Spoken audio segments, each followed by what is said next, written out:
What is up, everybody? This is SSG, aka Sergeant Sentinel, and thank you for joining me for another video. I greatly appreciate it.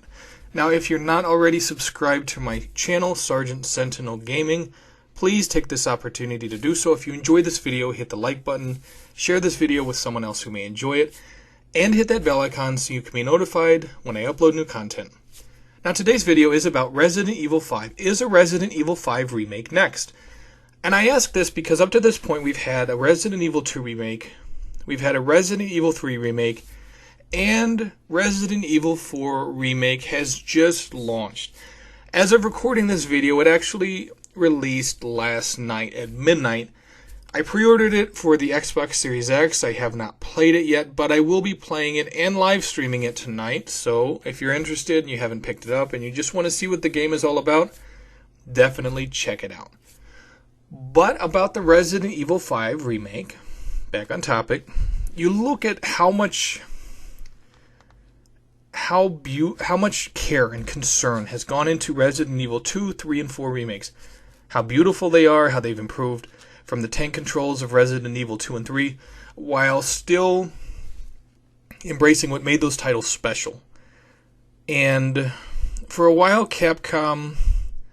it felt like Capcom had run its course with the Resident Evil franchise.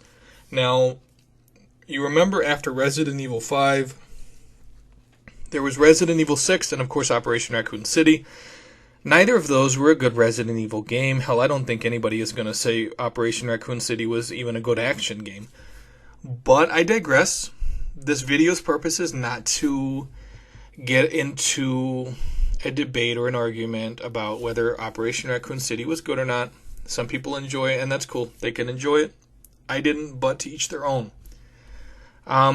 Regarding Resident Evil 5, it came after Resident Evil 4, and Resident Evil 4, of course, changed the formula up, because prior to that, the entire Resident Evil franchise, prior to Part 4, the Resident Evil franchise was synonymous with horror, running for your life, zombies everywhere, zombies and monsters and mutated like spiders and stuff like that. And because of that, it had created expectations for fans of the franchise. Now, of course, Resident Evil 4 still has very terrifying elements in it, but it's more action-oriented than the franchise was accustomed to. And because of that, when they made Resident Evil 4, of course, a lot of people consider it the greatest Resident Evil game of all time. They went less horror and more action, but they walked a very fine line in order to do that successfully. Now, with Resident Evil 5, it leaned more heavily towards horror, and of course, Resident Evil 5 leaned more towards action, less horror. And of course, Resident Evil 6 went almost entirely action. So with Resident Evil 5, it's going to be more action than Resident Evil 4 was. But it also incorporated co-op elements. You could play as Chris Redfield's partner, Sheva Alomar, if, of course, your player 1 was playing as Chris Redfield, the main protagonist. And because it included co-op where two friends could play through the campaign, not against each other, but play through the campaign, basically give the first aid spray and weapons and ammunition back and forth, that incorporated such an interesting element into Resident Evil that wasn't there previously.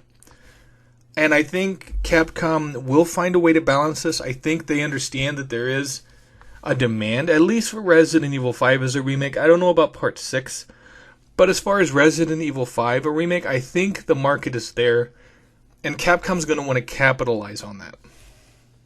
Now, of course, they take into consideration some of the criticisms that have been leveled at some of their games, like when the character in Resident Evil 4, Lewis, made a sexist remark about Ashley Graham's body. They took it out of the remake, understandably so. And with Resident Evil 5, there were a number of criticisms regarding racism, things like that. I'm not going to go into them really in depth in the video. You can definitely Google them. There were actually stories about it back then. But I think they're going to look long and hard at the criticisms leveled at Resident Evil 5 because of those, and possibly tweak elements within the game so that those criticisms won't persist with a Resident Evil 5 remake because Capcom has a good thing going for them right now. They have a lot of momentum, They've shown people that they can do a remake and they can do it properly. It looks beautifully, it handles well, and that they respect the IP. And because of that, they're going to want to maintain the goodwill that they have within the community. So with Resident Evil 5 Remake, I don't think it's a question of if. I think it's more a question of when, because Capcom knows that the community is going to want to see Resident Evil 5 remade. Resident Evil 6, who knows? Probably not. But Resident Evil 5 Remake, in my opinion, it's almost a guarantee at this point, especially with every single remake they've released thus far doing so well. Anyway, that's it for this video. Thank you so much for watching. I do greatly appreciate it.